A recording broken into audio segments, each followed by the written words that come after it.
So we've heard about the environmental impacts of single-use disposable plastics and about oil and gas production. Now we have Elizabeth Saunders, our Massachusetts director, to tell us about the dangers of toxic flame retardants. Thank you, Bob. In Massachusetts, we worked with the firefighters for 8 years to eliminate the use of 11 toxic flame retardants in children's products and mattresses and more. And on January 1st, we had a victory. The Children's and Firefighters Protection Act was signed into law. So tonight we have Rich MacKinnon, Jr., President of the Professional Firefighters of Massachusetts, who is here to talk more about why this legislation was needed and how we work together to make it happen. Hello, everyone. My name is Rich MacKinnon, and I'm President of the Professional Firefighters of Massachusetts, representing the over 12,000 firefighters, EMTs, and paramedics across the state of Massachusetts. And I was honored when Elizabeth Saunders from Clean Waters asked me to put together this short video of how important getting our flame retardant bill passed this past session is for our firefighters here in Massachusetts. Firefighters not only in Massachusetts, but across the country, across the world, have a high increased risk of getting cancers than the general public. This is something that we realized and we needed to take up a fight and combat it. One of the main things was the harmful flame retardants that we're being exposed to when we go in to a house on fire, to a building on fire. These flame retardants are no doubt what's causing some of the cancers being stricken by our firefighters. So we partnered with Clean Waters, and that brought us a different angle and more data, education to our legislators. We brought the fight, we brought that data to the legislators so they had to act. And that was something that was very important for our firefighters here in Massachusetts, that the partnership with Clean Waters was vital in getting that legislation passed. This legislation has been filed over the past 5 or 6 sessions, and with the combined effort of the firefighters and Clean Waters, we were able to get it done. So hopefully in the future, we will see an increased amount of firefighter cancers and cancer death among our firefighters. It's something that we want to look to build on and do further legislation. One of the main priorities of the PFFM is the health and safety of our members. So we'll look for other projects to partner with Clean Waters on to build on that health and safety for our members.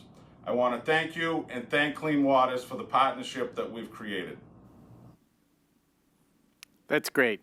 So thanks for bringing that to us, Elizabeth. So 8 years seems like a long time to be working on a piece of legislation, although in my own experience, that's not always that far out of the ordinary. Can you share a little bit about some of the obstacles that you faced when you were working on the bill? Absolutely.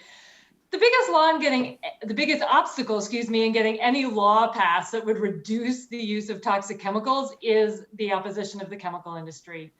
The American Chemistry Council and its member companies are extremely well funded, and they've hired lobbyists, and they send in out-of-state lobbyists in every single state that has worked to pass toxics laws. The bottom line is that their goal is to sell chemicals at all costs. And over again, the chemical industry has demonstrated that human health and environmental health are just not their concern. So in Massachusetts, they were at every single hearing. Their lobbyists showed up at events that we organized. They spread lies about the legislation and about flame retardants all around the State House. They made false claims about the need for flame retardants or about them being safe. In the early 2000s, there was a huge expose done that revealed their tactics, including hiring burn doctors to tell false stories about injuries to children from fires. It was really horrific. But even after that was exposed, the lies continued. And so it's hard to imagine that anyone would believe that, but they have a lot of money and a lot of influence. And so we had to overcome that with information, with expertise, with people power, and with public pressure. Of course, the collaboration with the firefighters was key in that, because when the manufacturers of chemicals are saying that you need the chemicals for fire safety, but on the other hand, the firefighters are saying you do not, people can get a picture then that maybe the chemical industry isn't being completely honest. So this was a real victory in the Massachusetts legislature, and banning flame retardants is an important step towards better protecting our health from toxic chemicals.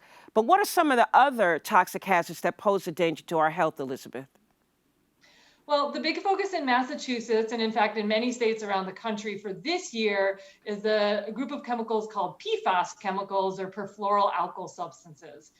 This is a class of over 9,000 chemicals that are used to make products stain-proof, water-resistant, and stick-proof. The first place you probably ever heard about it is in a Teflon pan. But PFAS are in a wide variety of consumer products, including firefighting foam, food packaging, carpets, clothing, pesticides, artificial turf, cleaning products, waxes, building materials, personal care products, the list goes on. So the chemical bonds in PFAS are some of the strongest bonds in nature, and as a result, PFAS chemicals are extraordinarily persistent, and they've gotten the nickname the forever chemicals. And they build up in our bodies and in wildlife, and they have really nasty health impacts. They can suppress our immune system and reduce our response to vaccines, which I just have to say is really not a good thing when we're dealing with something like COVID-19. They're linked to liver disease, cancers.